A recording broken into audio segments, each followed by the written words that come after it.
కమ్మగా అమ్మ వంట చేసి పెడితేనే మనం ఒక్కొక్కసారి మనకు నచ్చని ఐటమ్ అని తినం. మనం రోజు పిచ్చి పిచ్చి ఫుడ్ అన్ని పెడితే ఎట్లా తినబుద్ధి అవుతుంది? ఆకలి చచ్చిపోదా? ఈ టార్చర్లన్నీ తట్టుకోలేక, ఎవరికి చెప్పాలో అర్థం కాక, ఎక్కడ బాధపడాలో అర్థం కాక ఆత్మహత్యలు చేసుకుంటున్నారక్క. సో మన రాష్ట్రానికి పట్టిన దరిద్రం ఏంటంటే, ఈ ప్రభుత్వం వచ్చి 9 నెలలు అవుతుంది, విద్యాశాఖ మంత్రి లేడు. గాలికి వదిలేసినారు. విద్య మీద రేవంత్ రెడ్డికి పట్టే లేదు.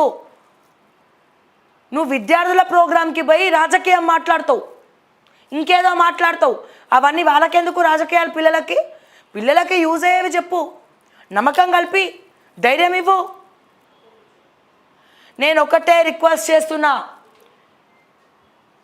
మహిళా కమిషన్ చైర్మన్ శారదా గారికి నేను అమ్మాయిల తరపున, రాష్ట్ర ప్రజల తరపున గురుకులాలను విజిట్ చేయండి, ఒక నివేదిక తీసుకోండి, కమిషన్ తరపున లిస్ట్ అవుట్ చేయండి, ఏ గురుకులాల్లో ఏ ఆడపిల్లలు ఇబ్బంది పడుతున్నారో. వాళ్ళ స్టాఫ్ ముందు అడగకండి, వాళ్ళు చెప్పుకోలేరు. లోపలికి తీసుకెళ్ళండి, ప్రేమగా కూర్చోబెట్టండి, వాటర్ ఇవ్వండి. అమ్మ చెప్పమ్మా, భుజం మీద చేసి నీ కష్టమేందో చెప్పమ్మా, నేనున్నా అని చెప్పి భరోసా ఇవ్వండి. తీసుకోండి, నోట్ చేసుకోండి, వినతి పత్రాలు ఇవ్వండి, కమిషన్ తరపున సిఫార్సు చేయండి ఎందుకు ఇట్లా అయిందో. వీళ్ళ కష్ట సుఖాలు తెలుసుకొని సవరణలు చేయాల్సిందిగా నేను శారదా గారిని నేను రిక్వెస్ట్ చేస్తా ఉన్నా, మహిళా కమిషన్ చైర్మన్.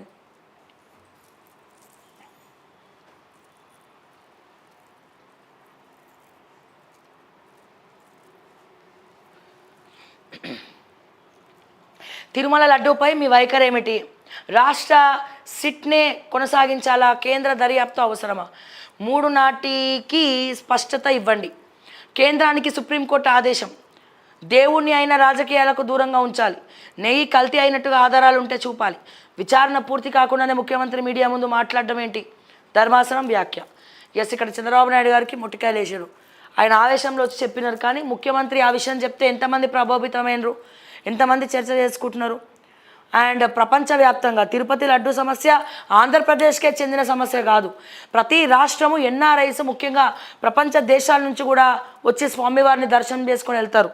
ఇది సిట్కి అనుకూలించదు. ఇది ఖచ్చితంగా నేను సిబిఐ ఎంక్వైరీ జరగాలి ఈ విషయంలో. ఎందుకంటే ఇది నేషనల్ ఇష్యూ అయింది. ఇప్పుడు తిరుపతి లడ్డు అనేది ఒక నేషనల్ ఇష్యూ అయింది కాబట్టి సో తప్పకుండా సిబిఐ ఎంక్వైరీ చేయాలి సార్. తెలంగాణలో బుల్డోజర్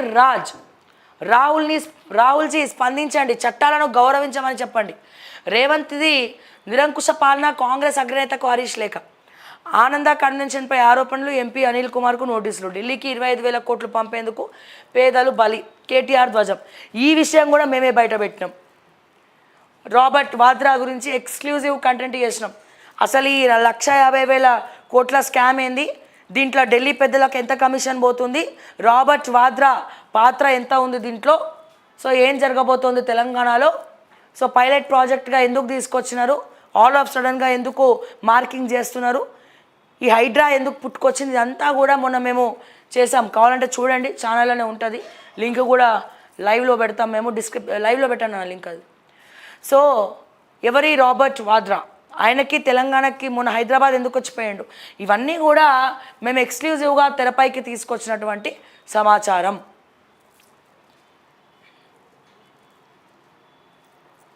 లెబనాన్లోకి ఇజ్రాయెల్, అమెరికాకు సమాచారం. సరిహద్దుల్లో వైదొలిగిన లెబనాన్ ఆర్మీ. యుద్ధ ట్యాంకులతో ఆల్ ఖియామ్ వైపు ఐడిఎఫ్. అట్లాగే దమాస్కస్పై దాడులు, లెబనాన్లో 10ల సంఖ్యలో మరణాలు. ఇజ్రాయెల్పై ఇరాన్, సిరియా దాడులకు అవకాశం. లెబనాన్కు ఐఆర్జీసీ, సిరియాకు హిజ్బుల్లా నాయకులు. ఇరాన్ ప్రేరేపిత ఉగ్రవాదులను మట్టుబెడతాం నెతన్యాహు. ఎస్, ఇది యూనివర్సల్ ప్రాబ్లము, కొన్ని రోజులుగా జరుగుతూనే ఉంది ఇదంతా కూడా. ఇగో సచివాలయ ఉద్యోగుల బదిలీలకు రంగం సిద్ధం. సీఎం సంతకం, నేడో రేపో ఉత్తర్వులు. ఉద్యోగులు 3 విభాగాలుగా విభజన. తొలుత ఎస్ఓలు, తర్వాత ఉన్నతాధికారులు అంట. అంటే ప్రతిదీ కంటెంట్ చేసే వరకు మీకు గుర్తురాదు. మీకు ఎవడైనా చెప్పాలి చేయండి అయ్యా అని చెప్పి.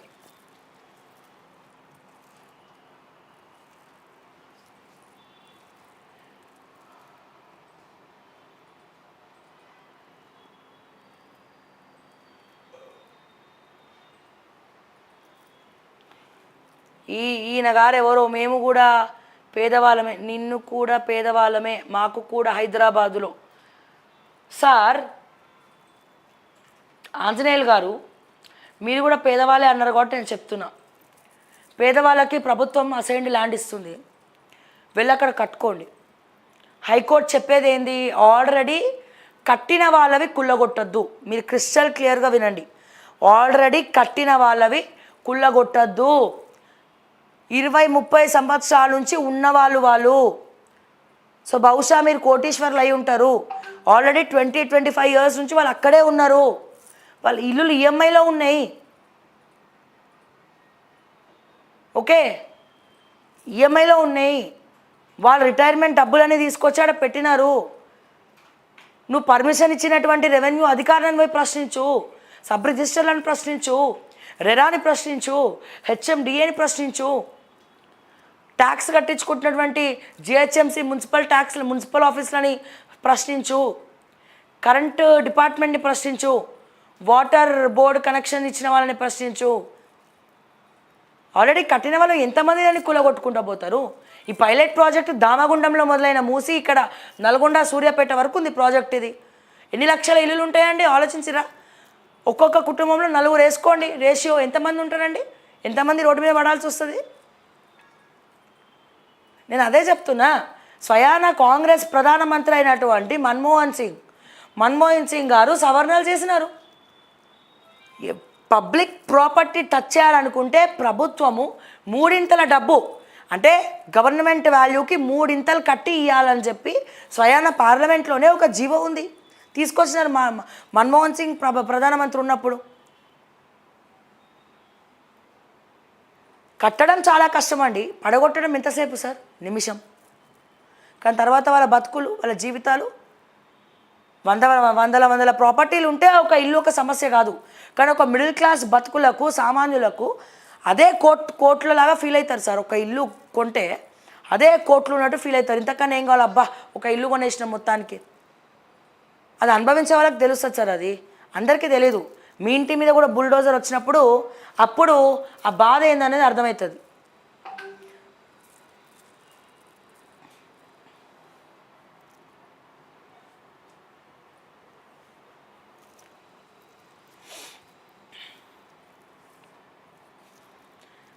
శ్రీ చైతన్య వీడియో గురించి కూడా నేను మాట్లాడినా ఆల్రెడీ. నిన్న ఎవరు కాళోజీ రాము అండ్ కొంతమంది వెళ్ళినారు. వెళ్తే అక్కడ చైతన్య కాలేజ్ వాళ్ళు 50 మంది గూండాలను పెట్టి వాళ్ళ మీద దండయాత్ర చేయించినారు. సో వెల్నెస్ హాస్పిటల్లో కూడా అడ్మిట్ అయినారు. సో దాని గురించి నేను ఆల్రెడీ మాట్లాడినా. సో ప్రైవేట్ కాలేజ్తో పాటుగా ఇవి కూడా చేయండి అని నేను సలహా ఇచ్చిన. ఎందుకంటే గవర్నమెంట్ స్కూల్లో ఎలా ఉంది పరిస్థితులు అనేది మేము తిరిగినాం కాబట్టి మాకు తెలుసు. ఇప్పటిదాకా ఏం బీకినో ఎవరైనా భాస్కర్ శ్రీరామ్ గారు, మీరు ఎవరో నాకు తెలియదు. ఇప్పటిదాకా నువ్వేం పీకినావో నేను కూడా గదే పీకినా రాబాయ్. ఇప్పటిదాకా నువ్వు ఏం పీకావో నేను కూడా గదే పీకినా. ఇప్పటిదాకా నువ్వు గడ్డి పీక్కుంటావు, కానీ నేను మాత్రము ఏం పీకానో నీకు తెలియాలంటే గత 2 ఇయర్స్ నుంచి నేను చేసినటువంటి వీడియోలన్నీ చూసుకుంటారా. నేను ఏం పీకానో, నువ్వేం పీకలేదో, ఈ పీకుడు రాజకీయం ఏందో నీకు అర్థమవుతుంది.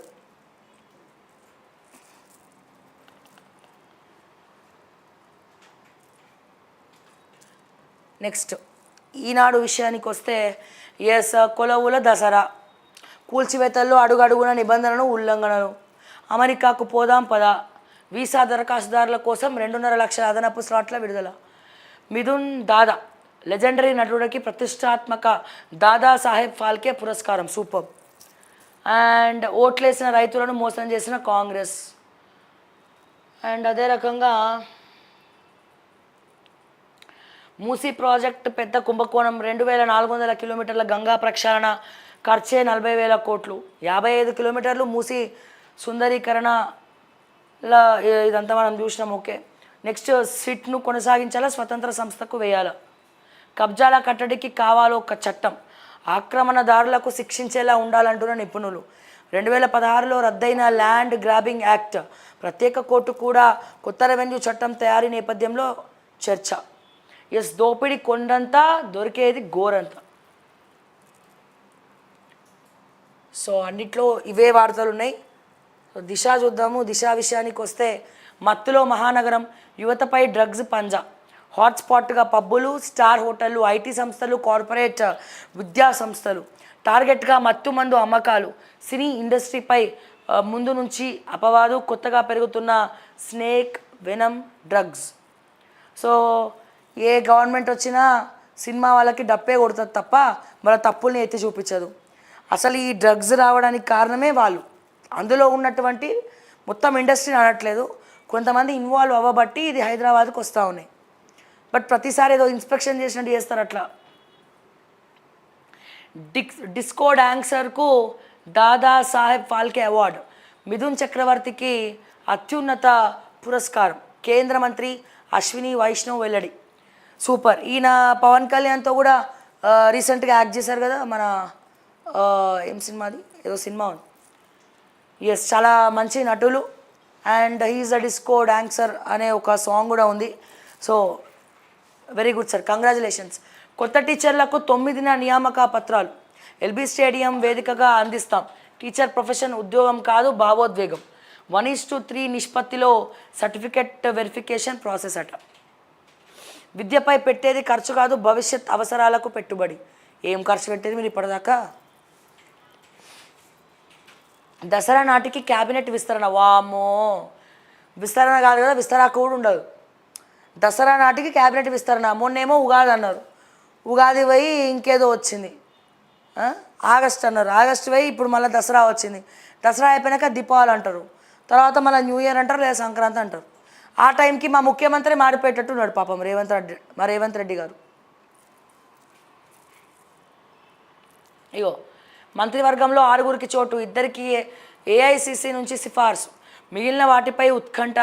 4 జిల్లాల నేతలకు ఛాన్స్, దానంతో రాజీనామా చేయించే ఆలోచన, ఉప ఎన్నికల్లో గెలిపించుకునేలా ప్లాన్. ఆహా, అవునా సార్? రాసి పెట్టుకోండి. ఎవరెవరైతే పార్టీ మారిన ఎమ్మెల్యేలు ఉన్నారో వాళ్ళు నించుంటే గెలవడం అసాధ్యం, సుసాధ్యం, వాళ్ళకి రాజకీయ భవిష్యత్తే లేదు. మీ కాంగ్రెస్ తరపున ఓట్లే వేయరిగా. ప్రజలకు 9 నెలల సినిమా చూపించినారు. ఓకే, ఆ 9 నెలల సినిమాల ఫెయిల్యూర్లే కనబడుతున్నాయి కానీ పాసులు ఎక్కడ లేవు. మార్పు కావాలని చెప్పి కాంగ్రెసే మారిపోయింది, జనాలకి దూరంగా పారిపోయింది, సామాన్యులకు దూరంగా పారిపోయింది. ఇది గుర్తుపెట్టుకోండి, రాసి పెట్టుకోండి. బైపోల్ ఎలక్షన్స్ వస్తే కాంగ్రెస్కి ఓట్లు శూన్యం. డబ్బులు ఇచ్చి ఈవీఎంలను మేనేజ్ చేస్తే గెలుస్తారేమో కానీ ప్రజలు మనస్ఫూర్తిగా ఓట్లు వేయరు. ఆల్రెడీ దానం నాగేందర్ కానీ లేకపోతే ఇంకెవరైతే పార్టీ మారిన వాళ్ళు ఉన్నారో వాళ్ళందరూ ఎలక్షన్లో నించుంటే, మీ పార్టీ తరపునే కాదు ఏ పార్టీ తరపున నించున్నా ప్రజలు నమ్మకం కోల్పోయినారు. మళ్ళా వాళ్ళు గెలవడం అసాధ్యం. రాసి పెట్టుకోండి. రాజకీయాలు మతాన్ని కలిపి చూడొద్దు. లడ్డు కోసం కల్తీ నెయ్యిని వాడినట్టు సాక్ష్యం ఉందా? వరద సాయంపై చర్చిద్దాం రండి. తెలుగు రాష్ట్రాల సీఎంకు కేంద్ర హోంశాఖ ఆహ్వానం. ఈ నెల 7న తెలంగాణ ఏపీ సీఎంలతో సమావేశం. వరద నష్టంపై 3 రిపోర్ట్లపై సుదీర్ఘ చర్చ. 10,000 కోట్లు కోరుతున్న 10,000 కోట్లు ఎందుకయ్యా సీఎం రేవంతం? ఇచ్చిన డబ్బులు ఏం చేసినావు? ఒక్కడికి కూడా చెక్ పోలేదంట. ఒక్క కుటుంబాన్ని కూడా నువ్వు ఆదుకోలేదు కదా. మహేష్ బాబు గారు వచ్చారు, చెక్ ఇచ్చారు. బాలకృష్ణ గారి కూతురు వచ్చింది, చెక్ ఇచ్చింది. ఓకే, పలువురు ప్రముఖులు వచ్చినారు, చెక్ ఇచ్చినారు. చెక్కులన్నీ ఏం చేసినావయ్యా? నీ తమ్ముళ్ళకి ఇచ్చినవా? ఎందుకు కొంపదీసి నీ అన్నకి ఇచ్చినవా, తమ్ముళ్ళకి ఇచ్చినవా, లేకపోతే 300 మంది స్టాఫ్ని రిక్రూట్ చేసుకోవయ్యా సునీల్ కనుగోలు అని చెప్పి తీసుకుపోయి ఆ చెక్కులని సునీల్ కనుగోలు చేతిలో పెట్టినవా? ఏం చేసినారు డబ్బులు? ఖమ్మంలో వరద బాధితులకు ఉన్న డబ్బులతో అన్న చేయాలా? ఏం చేయలే.